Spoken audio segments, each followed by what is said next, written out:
ഇപ്പോൾ തിരുവനന്തപുരത്ത് വട്ടിയൂർക്കാവിലെ നെട്ടയത്ത് BJP പ്രവർത്തകർക്കെതിരെ police അതിക്രമം നടത്തി എന്നാരോപിച്ച് BJP Thiruvananthapuram city police commissioner ഓഫീസിലേക്ക് നടത്തുന്ന മാർച്ചിന്റെ തത്സമയ ദൃശ്യങ്ങളാണ് പ്രേക്ഷകർ കാണുന്നത്.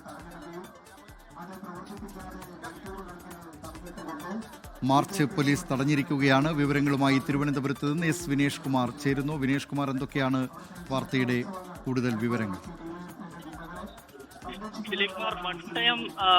വട്ടിയൂർക്കാവ് നെട്ടയത്ത് കഴിഞ്ഞ ദിവസം നടന്ന അക്രമവുമായി ബന്ധപ്പെട്ടുകൊണ്ട് പോലീസ് നടപടി ഉണ്ടായിരുന്നു. ഇതിന്റെ ഭാഗമായി BJP RSS പ്രവർത്തകരെ പോലീസ് ക്ഷേത്രത്തിൽ കയറി പിടികൂടി, മാത്രമല്ല തല്ലിച്ചതയ്ക്കുകയും ചെയ്തു എന്ന് ആരോപിച്ചുകൊണ്ട് BJP കഴിഞ്ഞ ദിവസങ്ങളെല്ലാം രംഗത്ത് വന്നിരുന്നു. എന്നാൽ ഈ പോലീസ് പിടികൂടിയ പ്രവർത്തകരെ വിട്ടയക്കാൻ തയ്യാറാവാത്ത ഒരു സാഹചര്യത്തിലാണ് ഇപ്പോൾ ഇത്തരത്തിലൊരു പ്രതിഷേധം സംഘടിപ്പിച്ചിട്ടുള്ളത്. യഥാർത്ഥത്തിൽ BJPയുടെ ഒരു ശക്തി പ്രകടനം കൂടിയായിരുന്നു. കാരണം അത്രത്തോളം ആളുകൾ ഇതിൽ പങ്കെടുത്തിട്ടുണ്ട്.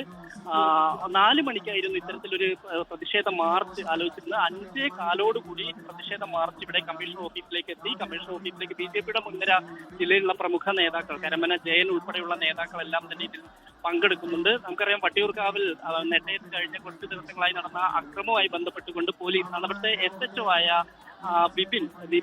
തിരുവനന്തപുരം വട്ടിയൂർക്കാവിന് സമീപം നെട്ടയത്ത് BJP പ്രവർത്തകർക്ക് നേരെ പോലീസ് അതിക്രമം നടത്തിയെന്നാരോപിച്ച് BJPയുടെ നേതൃത്വത്തിൽ തിരുവനന്തപുരത്ത് സിറ്റി പോലീസ് കമ്മീഷണർ ഓഫീസിലേക്ക് മാർച്ച് നടക്കുകയാണ്.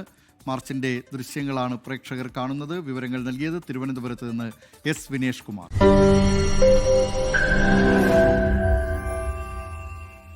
ലോകത്തെവിടെയായാലും ഏത് സമയത്തും 24 വാർത്തകളും ഓഗ്മെന്റഡ് റിയാലിറ്റി പാക്കേജുകളും എക്സ്പ്ലെയിനറുകളും വിശദമായി കാണാൻ ഞങ്ങളുടെ YouTube ചാനൽ നിങ്ങൾക്ക് സബ്സ്ക്രൈബ് ചെയ്യാം.